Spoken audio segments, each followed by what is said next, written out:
Hello and welcome, fellow film buffs. I'm Zach Droll, and I'm joined by my co-host and fellow cinephile, Hunter Venalirup. Yo!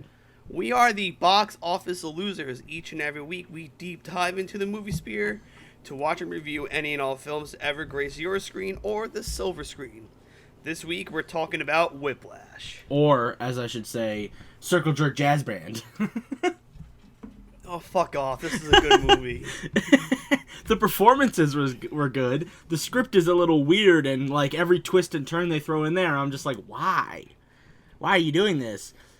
You'll see in my mid-movie notes, I'm like, are we supposed to feel for Simmons? And I'm like, oh no, we're not. He's still a prick. Okay. Remember, this movie is what also helped me a little bit get back into writing.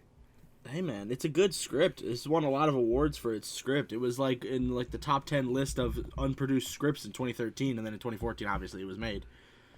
Did you watch the like in the Movies Anywhere one? You can there's like a short of its original screenplay. No, I didn't see that one, but I know it's like what, 12 minutes or something like that. Yeah, and Simmons was always casted for Neiman. No, not Neiman, Fletcher. Sorry. Yeah, he was in the original one. Oh, it was 18-minute short film. That's what it was. Yeah, I like this movie a lot. This movie, like I've seen this movie like 3 times now.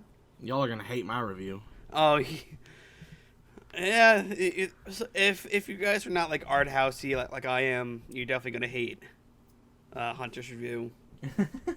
If you're an art house snob like Zachariah, yeah, you're gonna hate my review. I'm very particular on my art house films, like, and you know that. Oh yeah, and I said I like indie films too, but like I'm more like I'm like a comedy guy, or like I like Guns Akimbo. I like Swiss Army Man. I know those are both Daniel Radcliffe Guns films. Akimbo but is good. I like Guns Akimbo too. Yeah, but that was art house in a stupid way. Swiss Army Man actually had meaning behind it. Swiss Army Man was like about loss and anxiety and shit like that. It was good. Swiss Army Man also fucked me up. Swiss Army Man was good. Oh my god, we gotta cover that at some point. That's a movie I'll talk about. Oof. Yeah, I'm gonna dive into this overview for us. For sure, man. Whiplash is a 2014 American drama written and directed by Damien Chazelle. It depicts the relationship between an ambitious jazz drummer, Miles Teller. That's just the actor who plays Andrew Neiman, as in and an abusive perfectionist bandleader, J.K. Simmons' character, Terrence Fletcher, as a fictional Shaffer Conservatory. At the fictional Shaffer Conservatory. Yeah, it's the school they went to. It's basically just 2 basements, is what it was. But also, it pretty much was. It was based in New York. A lot of schools are like pretty much like it's an apartment complex. Yeah. Do you want to read off this cast for us? Yeah, so it's not really a huge cast. We got Miles Teller as Andrew Neiman. We got J.K. Simmons as Terrence Fletcher. Paul Reiser as Jim Neiman, the dad. Melissa Benoist as Nicole, or Supergirl. Austin Stowell as Ryan Coley, the ginger boy. And then Nate Lang as Carl Tanner, who's actually a real drummer. Yeah, he actually taught Austin and Miles extra stuff while they were filming, so they could get their parts real good. I think with Miles Teller, like he was a drummer. I'm talking about just overall Miles Teller. Like, I think this movie, 21 and Over, and I forget what other movie helped him really get into the limelight. I think it was The Spectacular Now. Yeah, and then that and then that boxing movie. Crap, what was that movie? I'll look it up. Zach, insert it here. No, I'm just gonna fucking look at it. God damn it. Yeah, so as you looked that up, the budget for this movie was $3.3 million, and the box office was $49 million. That is a huge box office gain. Gross, whatever it's called. Bleed for this. I think I saw that. And I like to point out that I think Whiplash really helped him get the more serious roles. Oh yeah, this was the one that took him off. Like the other ones were good. Like he was in comedies and he was typecast as like white funny guy. And then for Bleed for this, he was kind of getting into serious roles with still a little bit of aspects of comedy. more like a dramedy of sorts. And then Whiplash was the one that really took him off the charts and threw him up into popularity. Well, Whiplash came out first, then Bleed for This. That's whatever. They all filmed at the same time. War Dogs was weird. That was the one with Jonah Hill, right? Yes. Where Jonah Hill gained like 300 pounds and looked like the moon. What the fuck? He got really big for that role, and then he slimmed down real quick for this is the end. Well, I think those films were filmed like both that one and Wolf of Wall Street were filmed back to back, because he looks the same pretty much. He gained a tiny bit more weight for War Dogs, because and he also got his facial hair up. He looks like a big dog in War Dogs. Yeah, but if it wasn't for Whiplash, I think he would never have gotten more serious roles. Cause hell, he's even casted for Top Gun Maverick. I know, he's playing the son. I can't wait for that. It's gonna be great. Yeah, he's gonna have a little mustache. Well, yeah, he's just like Miles is an amazing actor. I can't stress that enough. Yeah, it sucks that Fantastic Four was bad. Like he came up in that era of like the young actors, like Dan Dion, Zac Efron. No. Me like Dan Dion. Dane DeHaan, Michael B. Jordan, those guys. Yeah. Yeah, those. If you want to like classify, like a three, just like three guys as the Brat Pack for our generation, it was them. Mm-hmm.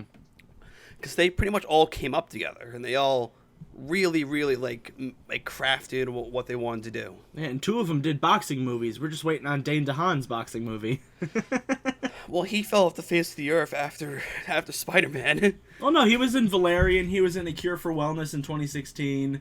He's doing stuff. He's out there. He did a Quibi show, which was really good, called The Stranger. I know about Dane DeHaan. Dead. I like him. No, actually, Roku just bought it. What the fuck? So all of the stuff that was on Quibi is gonna go on the Roku channel. So, cool. Yeah, man. Hey, The Stranger was good. So was Dummy. Quibi had some quality content. It was just a stupid service, premise. And they gave you 3 months free.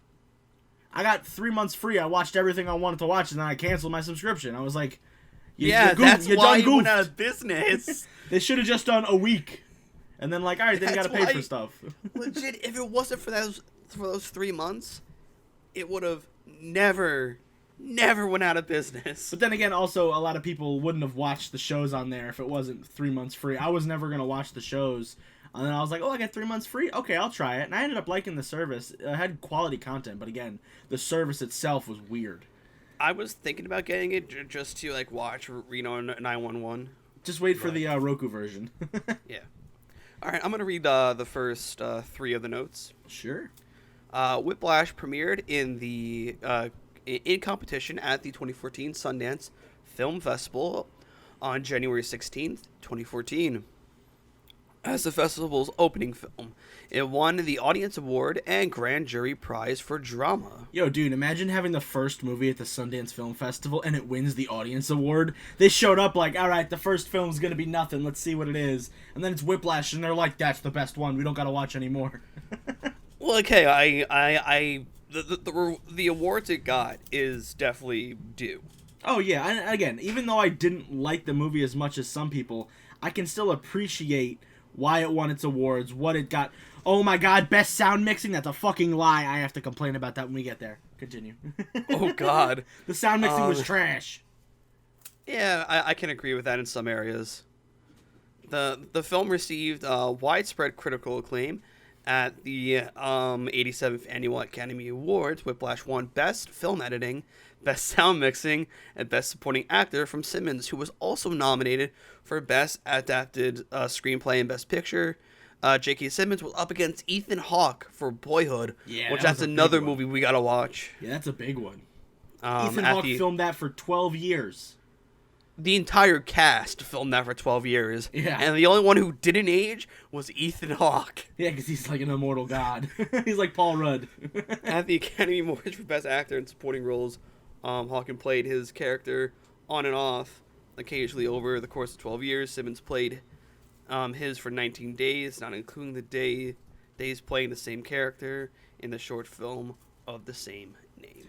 Dude, this movie, 19 days. Can you believe that? I mean, I can see how 19 days, like, because it looks like they shot it in like a week, you know. Yeah. None of the characters like age or look any different. Like, you can always tell when movies take like 2 years to make because in some scenes they look slightly different. Like, you know, they shave their facial hair and make them look like almost the same as the last shot.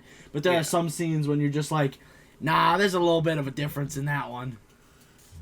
So it was crazy. So give your gripes about the sound mixing real quick. It just wasn't good. Like, I don't understand. Like, I was watching the movie, and Courtney was sleeping in the bed, or at least relaxing, and then it would be, like, a super quiet scene, like when when Andrew was talking to, like, his dad in, like, after he first got in, was he kicked out? No. It was after he first got replaced as one of the chairs, and it was right before that dinner scene with the family, and... I love that scene. That's a good scene. And, like, it's just, like, super quiet, and I had to turn my volume up. And then literally the next scene is... And I'm like, Jesus Christ, what the fuck? I had to turn the volume all the way down. And then, like, the jazz just, like, outplayed all the talking, like, drastically. I understand music is obviously louder than people talking, but mix it properly. I shouldn't have to turn the volume super low down and then super high up to hear these people talk. The sound mixing was not good. And you can fucking fight me on that. Like I said, I gave the benefit of the doubt of just loud jazz music. Oh, jazz is supposed to be loud. That's the point of jazz. So I want to talk about that dinner scene. Oh where my he's flexing God. on. He's like, "You're only Division 3, bitch," and I'm like, "Oh, jeez." I gotta go as like Division 3 football. The line about the NFL, he goes, and 3 words you'll never hear from the NFL. No, it was come play with us. He goes, 3 words you'll never hear from the NFL. Dude, he burned that dude. So when I first heard that line, I was like, "What the fuck? Whoa!" Are we just throwing all the punches today? Dude, that whole scene, they were basically making fun of him for being a drummer and being a musician. And he was like, "But my boy plays Division 3 football," and he threw a 93-yard touchdown, which, to be fair, is really good. Yeah, which is really good, but like even if it is Division 3, that's still pretty good. But then you have your nephew over here who was handpicked by arguably in that school the best music teacher ever. Yeah. Handpicked. Mhm. Because he was just flexing one day in the morning. He was just flexing. I'll read this final paragraph, then you pick it up. While attending Preston High School, writer director Damien Chazelle was in a very competitive jazz band and drew on the dread he felt in those years. He based the conductor, Terrence Fletcher, on his former band instructor who died in 2003, but pushed it further, adding elements of Buddy Rich and other band leaders known to their harsh treatment. Chazelle said he wrote the film initially in frustration, while trying to get his musical La La Land off the ground. Holy shit. He's a music guy.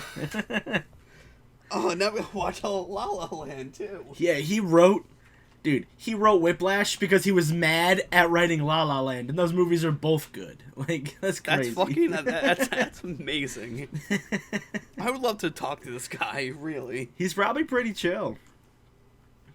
I mean, or maybe he's like Fletcher and he's a loud asshole. We'll see. I definitely do want to watch La La Land, because I heard that movie is good. That was my grandma's favorite movie. So, yeah. Yeah, so Right of Way Films and Blumhouse Productions helped Chazelle turn 15 pages of his original screenplay into a short film starring Johnny Simmons as Neiman and J.K. Simmons, no relation, as Fletcher. The 18-minute short film received acclaim after debuting in 2013 Sundance Film Festival, winning Short Film Jury Award for Fiction, which attracted investors to produce the complete version of the script. The feature-length film was financed for $3.3 million by Bold Films. Can we give a shout-out to Blumhouse? Dude, Blumhouse is low-key like the best. Leaders. They're the best production company, like, ever. But Blumhouse and A24 are 2 companies I would love to work for. I mean, to be fair, Blumhouse doesn't always produce winners, but they still, like, are doing the best in the business for, like, what they do. Yeah. A24 is probably the best if you have to boil it down to pick one, because A24 picks, like, legit winners. They win, like, every award. And well, then, so if like, hey, A24 really got its cred, I think with Lighthouse, Good Times, and Uncut Gems. dude, those what? Are you kidding me? A24 produced way better films way earlier than 2019. You're crazy. What other films did I see from them that I try to remember other ones that Dude, I know were A24 does literally every single independent film. They did Swiss Army Man for just to name one off the top of my head. That's right. I think they also, bless you, they did Guns Akimbo as well. They just do a lot of indie movies, but Blumhouse does a lot of indie horror movies, and that's the niche you want to hit. Because even if indie horror movies are bad, they're still good. Look at It Follows. That movie is bad, but it's fantastic at the same time. I believe that's Blumhouse. I'm trying to look at other ones. Cause I know I've seen other A24 films, but those were the ones. I want to say 8th Grade. I want to say Booksmart. There was Lady Bird, The Lady Florida Bird. Project. I think mid-90s. Yep. Okay. Yeah, A24 Now, is like- great. What are you talking about? You're like, they just recently came into play with their 2019 movies. I'm like, bitch, they've been around Well, no, since at least 2016. but they got more but if it wasn't for the movies more recently, a lot of this stuff wouldn't be more to eyes, because a lot of, like, if you look at, like, the Florida Project mid-90s and Swiss, it's- their budget wasn't like, the box office wasn't that big. yeah, and then if you go off by, say, Lighthouse, even Good Times, I think, Both Pattinson and then you films. bring up Uncut Gems, like those, like those were subsequently the films that made a lot of the more casual moviegoers think, okay, A24 is legit, they're good. Yeah, but with the films before A20, the ones that A24 did before those films really drove the path to what A24 could be, because A24 didn't really have a lot of big name actors in their belt. Daniel Radcliffe isn't a hot ticket. Like, neither is that kid from mid-90s. Like, Jonah Hill isn't a hot ticket director. It's because of those films that they got Pattinson and Defoe and Pattinson again for Good Times. Like, Well, like, and I know Pattinson's not crazy, but still, Pattinson is still up there with some of the they better made Green Room, and they got Patrick Stewart in 2016. Well, back in the day, Patrick Stewart wasn't really like a hot ticket item either. He's been on American Dad for like 15 years. I love Patrick Stewart, not to knock Patrick Stewart, one of my favorite British actors of all time, but like, he wasn't flying high after some of those X-Men films. He needed a couple breaks.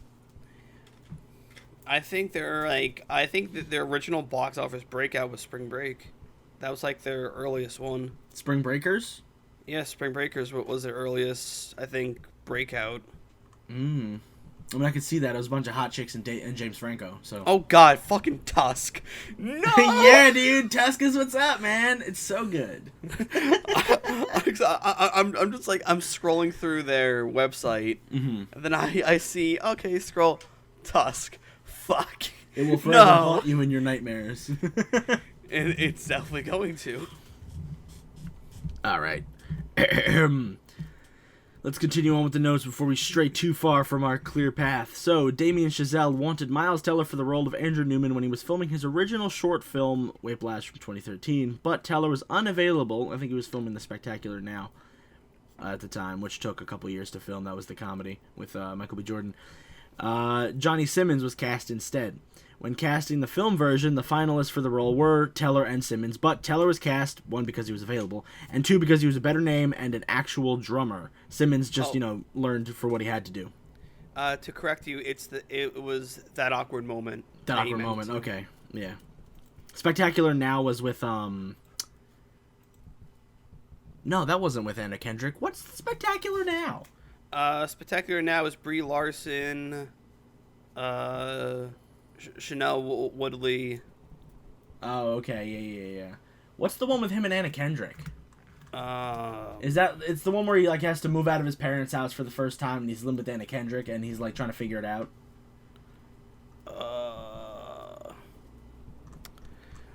Continue reading. I'll find. Oh no, it's Get a Job. Get a Job. There we go. That was pretty good.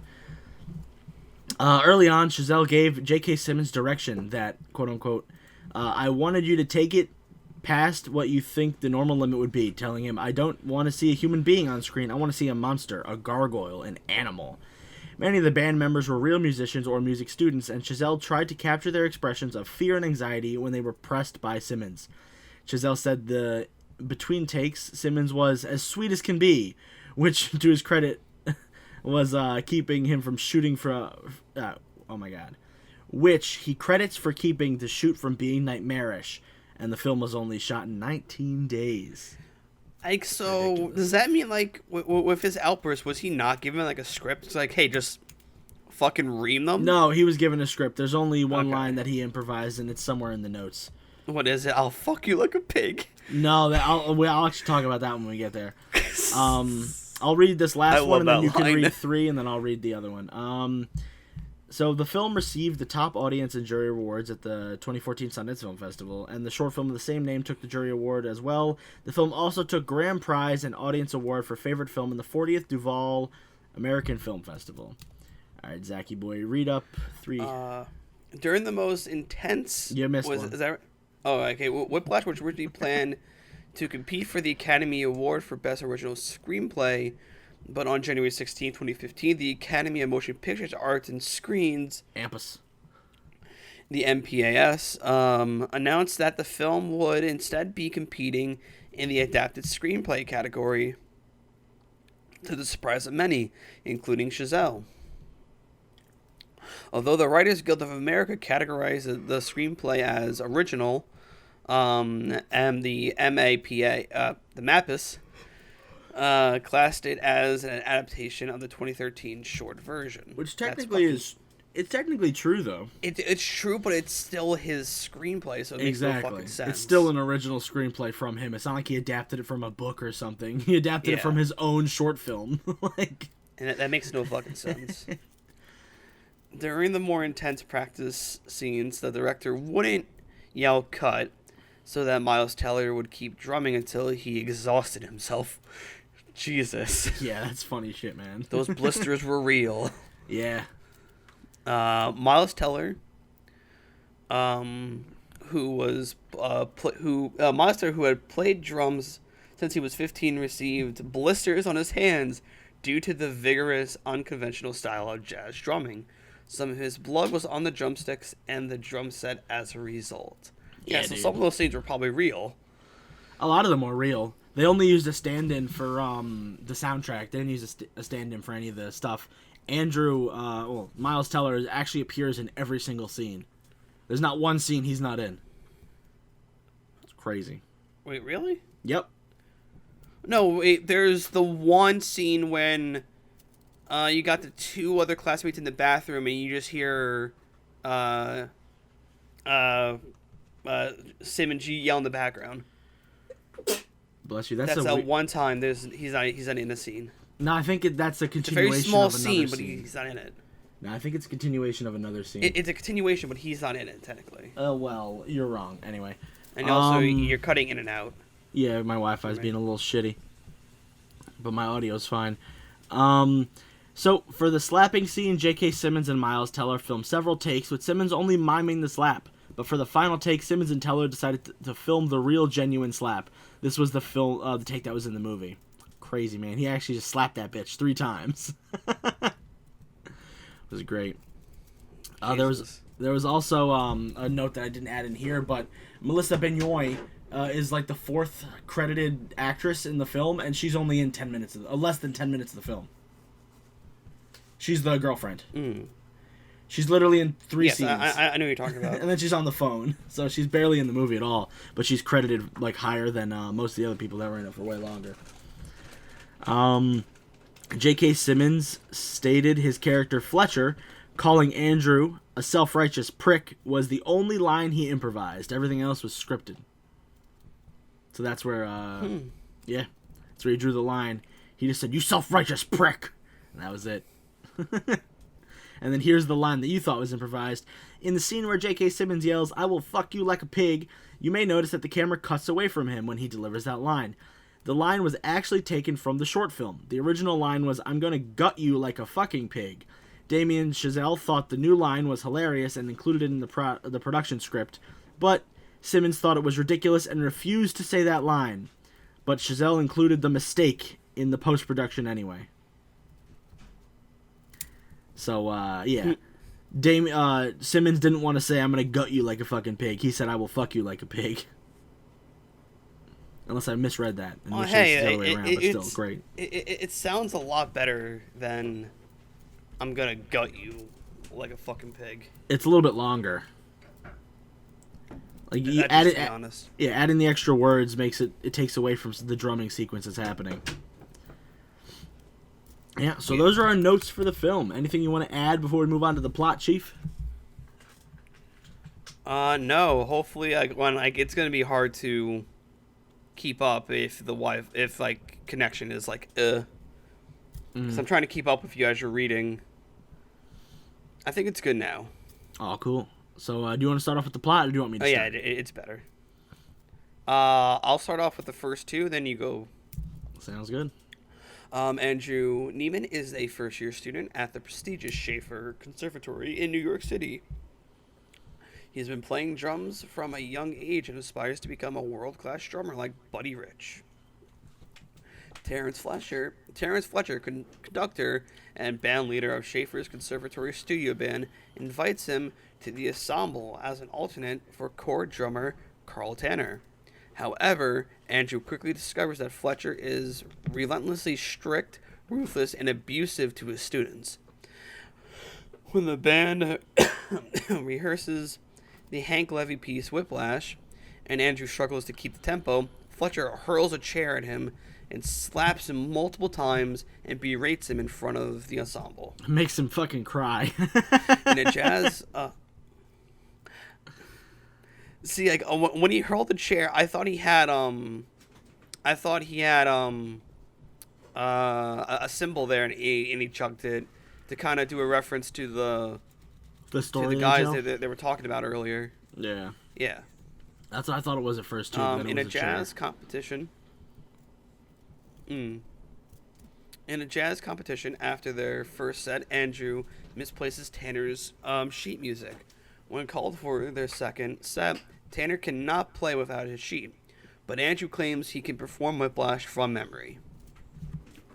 After a successful performance, Fletcher promote. What?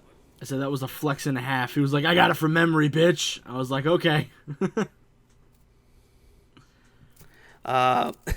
Fletcher promotes Andrew to chord drummer for the studio band, but also recruits Ryan Connolly, the chord drummer from the lower level ensemble with the conservatory. Andrew believes Connolly is a less talented drummer than he and is infuriated by Fletcher and is infuriated when Fletcher promotes Connolly to core. Determined to impress Fletcher, Andrew practices until his hands bleeds and breaks up with his girlfriend Nicole to focus on his musical ambitions.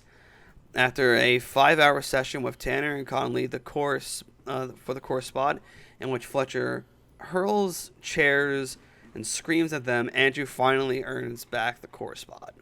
Hell yeah, man! That was like that was my favorite scene too. That's a good one. Where it was just like 5 hours of just them like drumming, and they're trying their damnedest to like get that spot. Yeah. Well, they're also trying to it's not just to get the spot; they're also trying to get it right as well. Yeah. Yeah. So, on their way to the next competition, the bus Andrew is riding on breaks down. He rents a car but arrives late, realizing he left his drumsticks at the rental office. After convincing an impatient Fletcher to wait for him, Andrew races back and retrieves them, but is hit by a truck on the way back. He crawls from the wreckage and runs to the theater, arriving just as the ensemble enters stage. Bloody and injured, Andrew struggles to play Caravan, in which Fletcher halts the performance and dismisses Andrew, who then attacks him on stage, resulting in his expulsion from Shaffer. Another good scene, to be honest. Yeah, that was a good one, yeah. There's a lot of good scenes in this movie, but this movie is just not as good as a lot of people were saying it was. Like, there's a lot of fantastic scenes, mostly between Simmons and Teller, but whenever they're not on screen together, I feel like this film is just nothing. Because I just like Andrew's determination. He's like legit probably playing with a broken arm. Oh yeah, And he's like just trying to go through the pain. He wants to impress this dude, even though he does not deserve it. Yeah, for the most part. At his father's request, Andrew meets a lawyer representing the parents of Sean Casey, a former student of Fletcher's, in an ethics complaint against Shaffer. Contrary to Fletcher's prior claim that Sean died in a car accident, the lawyer explains that Sean hanged himself out of depression and anxiety spurred on by Fletcher's abuse. Sean's parents want to see Fletcher forbidden from teaching again. Andrew agrees to testify as an anonymous witness, and Fletcher is fired.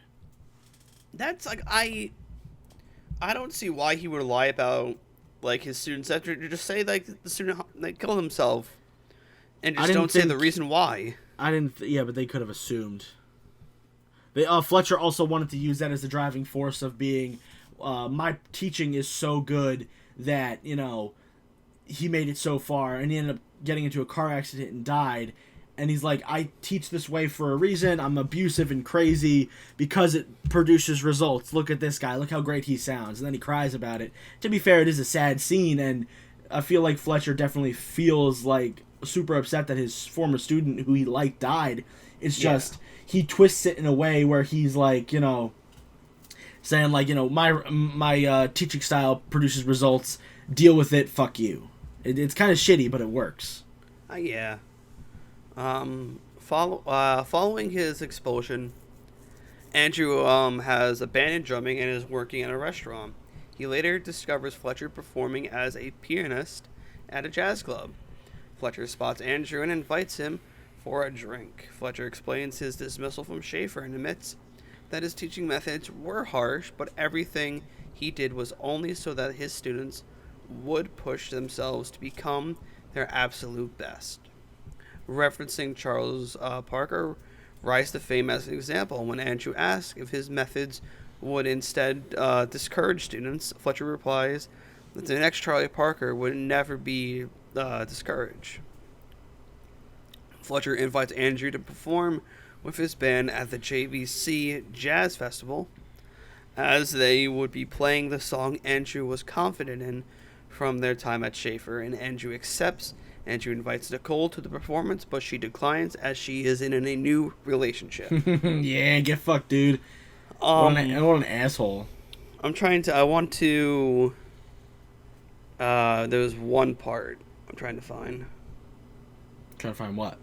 No, I was talking. I wanted to bring up. On how I can say pianist, but I can't read Italian last names. You can say pianist without saying penis, yeah, but you can't read Italian last names. It is your lease in life, Chief. So I will read off the last bit of plot, and then we'll get into our mid-movie notes. So, Andrew arrives at the JVC Jazz Festival, and the band goes on stage. Just before they begin the first piece, Fletcher reveals that he knows Andrew testified against him, and as revenge, leads the band to the song Andrew does not know and cannot find anywhere among his music sheets. Andrew walks off stage humiliated, but then returns to the stage and cuts off Fletcher's introduction of their next piece by playing Caravan. Cueing in the band himself, Fletcher is taken aback but resumes conducting. After Fletcher cues to the last beat of the piece, Andrew continues playing, continuing in an extended solo. After a moment of disbelief, Fletcher is eventually impressed by Andrew's performance before cueing the band finale. And that's where we cut to black right after they done clapping. Crazy. Yeah, 'cause I like it. He goes, Nemo, what the fuck are you doing? He goes, I'll cue you. He's like, okay. I was like, damn, dude. Dude, imagine if he fucked up, though. I was thinking, throughout that entire, sequence, it was like 6 minutes of drums. I was like, yo, what if he fucks up? Will Simmons, throw a fucking chair through his face? What's going on? No, he will take the fucking cymbal off the goddamn drum and just frisbee it. Just frisbee it. All right, that is it for the plot. Let's move on to our mid-movie notes before we wrap it up with reviews. So, I'll start off my mid-movie notes because I have quite a lot, not as many as you'd think, but enough. So, I said Miles is a little pushover in this film. He looks like that Virgin versus Chad meme. God, why? Dude, it's the Virgin Andrew against the Chad Fletcher. Or even the Virgin Andrew versus the Chad Connolly.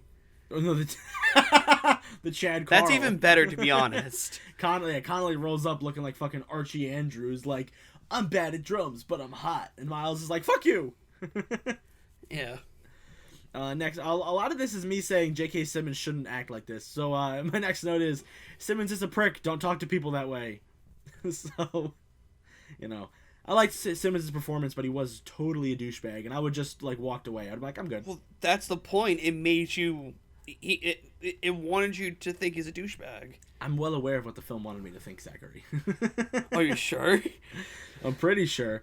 Next up is Supergirl serving up Swedish fish and sass. She was a delight to see in this film. She didn't really have a big part, but she was essentially there to humble Miles from being a pretentious, self-righteous little prick. But he ended up getting rid of her in a selfish prick little way. So, you know. Yeah.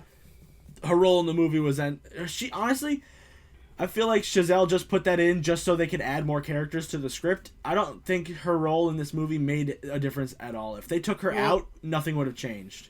Well, maybe like that element was based off of his experience. Maybe he had a girlfriend, but yet the pressure of being, I guess, like the core at his high school brand. Yeah. Maybe. Yeah. He's gonna replace this dude so fast, looking like Steve from Blue's Clues. This is when we first meet Carl. He's wearing a not a blue shirt. He's wearing a green and dark green striped shirt. I'm like, this Steve from Blue's Clues looking ass gonna get replaced. I do not condone these notes. These are just his notes that he writes. These are correct notes. No, they're not. Here's my next note. Don't come early. Dude, I'm dying. He was calling everybody gay in this film. Fletcher's character is a big ol' homophobe or something. Well, see, also, like, another thing. This movie does not age well with its slurs and everything. No, they say the R word and the F word, like, every 3 seconds. I was like, jeez. I think... When it was Andrew's first day, and you get the one student who's like, milk the cunt. I'm like, what? Yeah, I was like, whoa. They also, Simmons also he's like fat shaming people. He's like calling people like slurs all the time. He calls this dude Elmer Fudd. He calls the dude Elmer Fudd. There's no Marsburg down there. Eating your way through a Happy Meal. Yeah, it's like, and then he like that dude that he yells at. He's like, I'm not your boyfriend. Don't come early. Like, what the fuck, man? That's crazy. Yeah. Imagine talking to kids that way. Jesus, man. That's ridiculous. These are like pseudo-hike college kids. Yeah. At this point. Yeah, they're basically college students. You're up to dude is throwing shit. Yeah, dude is throwing shit at kids. Arrest this man. J.K. Simmons was just an asshole. Throughout the entire film. So, you know, arrest this man.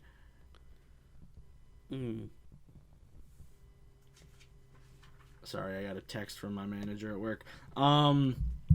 Simmons looks super old in this movie, but younger in later films. Makeup or health? Crazy.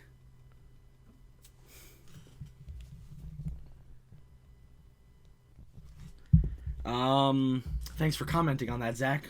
Like, oh yeah, man. Yeah. You don't want to say anything? Well, no.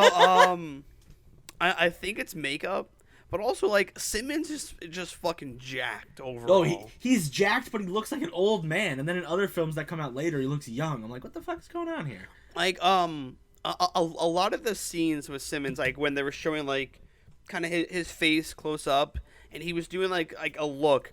He could be a good vulture. I mean, we already got Michael Keaton, but yeah, I know. J.K. Simmons would have been pretty good too. But J.K. Simmons is J.J., so I know. But if you look at the way his face was throughout some of the scenes, he could be a good vulture. Oh yeah, I could see it. Next note is Tanner just got shat on when they show up the next day at the school, and Tanner's sitting in the seat. And Fletcher walks in and goes, Tanner, we got no time for alternates. Switch with Neiman. I was like, oh, dude, can you imagine showing up to class thinking you're the cover and then you just get shat on? Oh, core. Man. It's core. Ah, it doesn't matter. What the fuck? It does matter. Doesn't matter a little bit. And then this is the next day where Fletcher brings on Connolly, and I go, Fletcher be testing your boy Neiman, but Neiman took the bait. So. Oh yeah, a lot of this was to fuck with Neiman. Yeah, obviously. He says it later on. He says it later on in the film. And during the breakup scene, I went, Miles Teller's neck is super red. What the fuck? If you look at his neck and his chest, it's all red, like a rash. I'm like, is he okay? He probably got sunburn. It probably filmed it in the summertime to make it look like winter. Yeah, maybe. He was sweating a lot. That too. Next up is the scene where he Fletcher talks about his dying student. He goes, now we feel for Fletch. Don't make me feel for him if he's going to be an asshole in the next 2 seconds. And then literally 2 seconds later, he was an asshole. Yeah. Yeah, man. I mean, don't get me wrong, I love the character of Fletcher. It's such a great performance from J.K. Simmons. It's just, I hated him so much. I think that's what I think that's why I didn't like this film as much. I took it too personal. I was like, if I was ever in this dude's class, I would just be like, eat ass, and just leave. I wouldn't put up with this bullshit. That, I understand he's good and he's pushing you, but don't be an asshole. Like, you know? See, that's where for me, I saw that this film legit gave me drive and it gave me motivation to write. I think that's when you started writing your write for your college movie that you wanted to do, right? Yes, I think it was at the beginning of when we were writing that. Yeah. Yeah. Crazy. Yeah, think about Whiplash spawned that dumpster fire. Hey man, it wasn't that bad. There were some really good moments in that movie. The script. I mean, there were some really good moments, but then there was a lot of dumb shit because we were, in college. Well, the ending is what I like the whole entire build and everything. Yeah, the ending was quite nice. Even the twist ending with the end credit scene, I thought was pretty fun too. Yeah. Well, that's alternate ending, but exactly, that's what I mean. Next note is, damn dude, Andrew sucks at life and driving. Pay attention, my dude.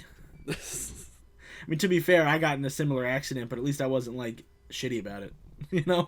Yeah. What a good dad when Paul Newman is or Wiseman is consoling his kid and telling him hey man, if you want to quit you can quit, it's all good, just chill out. I was like, oh man, look at him go. Andrew ain't gonna be like it was me to Fletcher. At least it humbled Fletcher a bit. He needed to be taken down a peg. But turns out, literally 2 seconds later, Fletcher be like, fuck you, bitch. Andrew deserves it a bit, though. Yeah, I think either, they accidentally brought his name up, or Fletcher was like, I know who it is. Oh, think about it. This kid fought you, then you kick him out of the band, and then he gets dismissed from school. And then all of a sudden, you get fired, too, because an anonymous witness testified against you? Dude, it was the only enemy he made. What do you mean? Not the only enemy, but it could have been Tanner. It could have also been Tanner. Also Connolly. Connolly quit, and so did Tanner switched to pre-med. But still, my first assumption would have been if I was in Fletcher's position, I would have been it was Andrew. Fuck that kid. So, next up is Andrew's redemption, but he's still being an asshole. It's his little redemption arc, and then all of a sudden he keeps going too far, and I'm he's just showing off too much. I was the other people in the band got to be super pissed off about what's happening in this film. Damn, dude. And then my final note, sound editing was trash in this film, which we talked about earlier. The sound editing was just way too off. The mixing was bad. No, thank you. Take that word away. Take it away. Hunter for Box Office Losers says, take it away. So, I've seen this movie 3 times. I got bare minimum notes. I love the score to this movie. It's so good. It's a great one. This is a bit of a personal thing. Raisinets and popcorn is a no from me, Chief. Bunch of Crunch or M&Ms, dude. Yeah, but M&Ms and popcorn is where it's at. Yeah, right. Who puts Raisinets in popcorn? Only old people. I say this because with movie theaters, technically, they're closed in my eyes. Because I will not step back into a movie theater until everything's over. Yeah, I legit bought store store movie theater popcorn and M&Ms just to get that feel. Nice. Hey, it works.